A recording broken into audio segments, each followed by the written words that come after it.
Hi there. This is Mark Blaauw-Hara, the Writing Program Coordinator for North Central Michigan College in Petoskey, Michigan. I'm trying to put together a quick little demonstration about MLA formatting. This is not meant to be comprehensive, and I want to encourage you to please look it up for yourself, find a good handbook, find many of the wonderful resources that are on the internet, such as the Purdue OWL Online Writing Lab, but don't wing it. I'm going to go over the basics in this video, but before you turn an essay in, you should really look it up for yourself and double check things. Everything that MLA has you do is there for a reason. It's there to increase the clarity of your paper and your use of research. Following it exactly shows that you care. Readers will take you more seriously if they see that you're correctly following the format. And those readers include your professors, who will probably give you better grades. So please enjoy this video, pay attention to it, and I hope it's very helpful. But also, when it comes time for a paper, double check things and make sure that you're getting it right. Okay, first of all, MLA does not require a cover page, so this is what the first page of your essay would look like. I'll point out a couple key features. First of all, every page in the essay is going to include your last name and your page number in the upper right-hand corner in a header. On the very first page, you're going to have this information that is ordered in this way. Your name, the name of your professor, the name of your class, and the date that you're turning your paper in. Notice how the date is organized in a European fashion rather than an American fashion. I don't know why MLA does that, but they do. So organize your date that way. Then you have the title of your paper. People tend to want to make their title stand out, and the ways that they do that are to bold it, or to highlight things, or underline things, or make it 14-point or whatnot. MLA doesn't want you to do any of that. The more boring the better as far as MLA is concerned. So you'll notice that there's no extra line above or below the title, and it's just in plain 12-point font. Many professors like you to have several sections in your essay, and if you do choose to put several sections, you should use headings such as this. Those headings, again, should just be 12-point font, left justified, no bold, nothing like that. My next suggestion is not really tied to MLA, it's just good writing.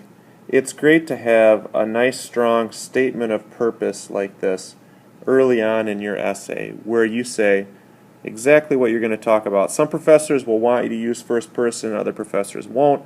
You should talk to your professor to find out what their preference is, but definitely lay out exactly what you're going to talk about in that particular essay. Then obviously you move on. Let's turn to page 2.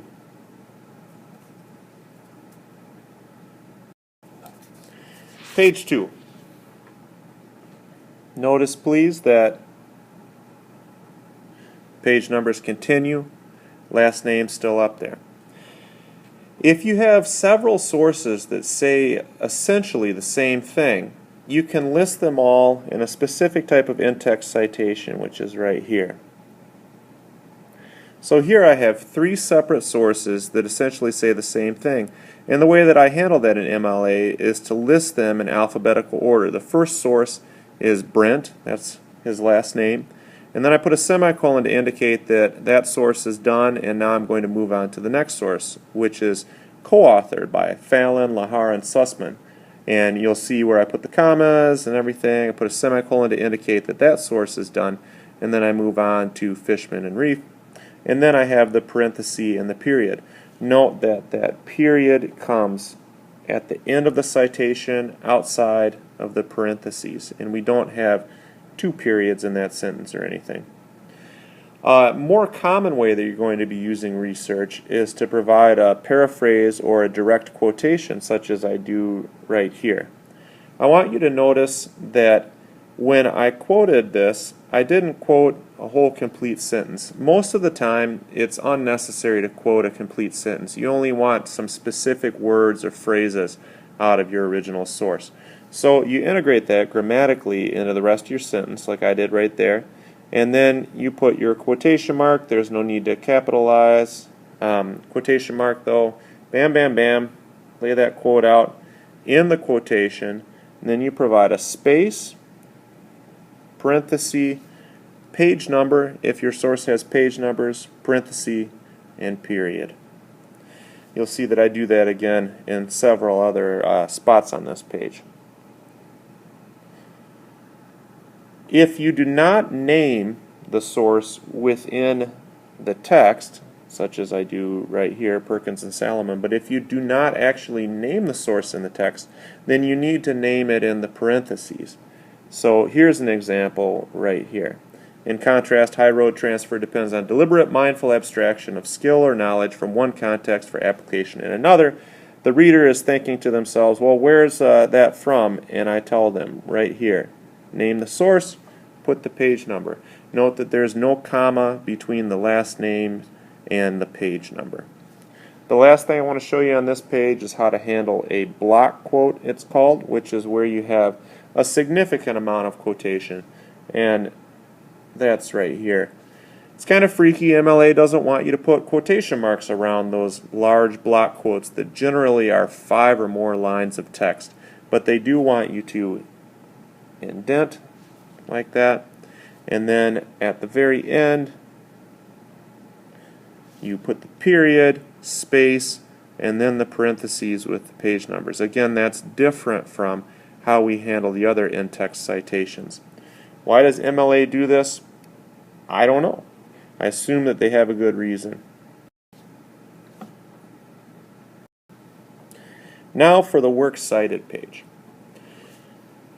First thing I want you to notice is that the pagination and the last name just continue on there. The works cited page is not its own page number or anything like that. It just continues. We have the words works cited that are centered up at the top of the page. Again, there's no bold, there's no italics or anything like that for works cited. It's just the words. Then we have our list of works cited, and you will notice that they're alphabetized by the first word that appears there. In this case, it's the last name. And this first source that I have is from a book. It's an article that is within a book. So we have, this is the author of the article, then in quotation marks we have the name of the article. These are all separated by periods. Then we have the editors of the book. This is the title of the book, city it was published in, publisher, date of publication, the pages of the particular article that I'm using. And then MLA wants you to say whether it's a print or a web source. So this was a book, it's a print source. Okay? I have several other things that are from books, but you will probably also use some information that you've gathered from our library's wonderful periodical databases. Here's an example of how you're going to handle that. You'll note that it looks very similar to the selection from a book. We have the author's last name, comma, first name, period, the quotation marks that are the article title, right there, period. In italics, there is the name of the journal, Journal of Business and Technical Communication, and then no comma or anything right there. We have the volume 25, the date it was published, 2011, colon, and then we have the page numbers of the article within the journal. And then here's the interesting thing. MLA wants you to say what database you used to get that article. I used JSTOR. They consider that to be on the web because I used an online database. And then this right here is the date that I actually accessed that article. So you have to include all of those things in your MLA list of works cited. And then finally, I know that you will probably be using a few web sources. So here's an example of a web source. Sometimes web sources, the author is unclear, and in that case you would just leave the author off. Okay, that section and start with the title. But in this case, the website was credited to particular authors, so Here's their names. This is all making sense because it's all repeat. And then this is the title of the web page. This is the website, the date that was published, and then NP stands for no pages because it's a website. We don't have page numbers on the website. Got it from the web. That's when I got it, the 5th of November 2012. Okay, I hope that this video has been at least moderately helpful to you. Remember that you should go out and double check things before you turn your essay in. Talk to your professor to find out the specific requirements that she or he would like to have. And good luck, enjoy writing, and make sure to follow MLA. Thank you.